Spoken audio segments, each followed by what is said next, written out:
శివ అనుభూతి. శివుడికి సంబంధించిన కొన్ని విషయములు చెప్పుతాను, ప్రేక్షకులారా వినండి. శివునికి సంబంధించిన మహిమలు చెప్పుపడు. శివ మహాపురాణంలో చదుట వలన వినుట చేయవలన భక్తి గల మానవోత్తముడు సమస్తములు సాధించేవాడు. ఈ జన్మాంతరముచే శివపదము మోక్షము పొందుదురు.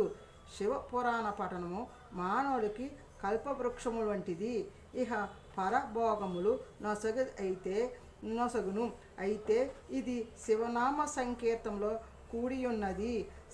తత్వములచే అరిష్టములకు నివారించి అభిష్టములను సిద్ధింపచేయి. ఇది నా మూలగ్రహణము పఠించేవారికి జీవన్ముక్తి చెప్పవచ్చు. ప్రతి దినము ఒక పుట కానీ ఒక వాక్యము కానీ చదువుటి దినపటమునందు చెప్పబడును. శివ ఆరాధన నుండే అభిరుచి పెంపొందించును. ఈ తెలుగు పత్రముతో ఎవరు చదువుతారో వినుతారో తన కఠోశక్తితో పఠించే వారికి అధిక శ్రేయస్సు నొస చేయును.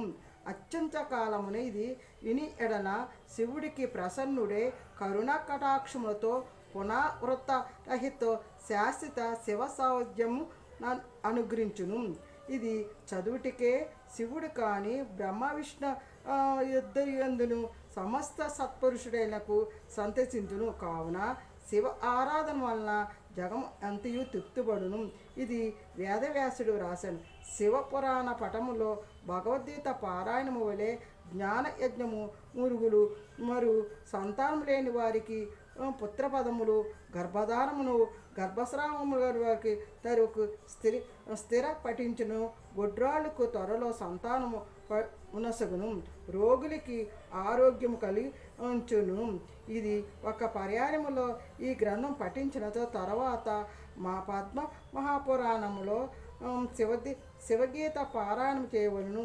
ఇందువలన ఈ రుద్రుడికి సంబంధించిన కొన్ని ముఖ్య విషయములు మీకు ప్రతిరోజు కొద్దిగా మీకు చెప్పబడును.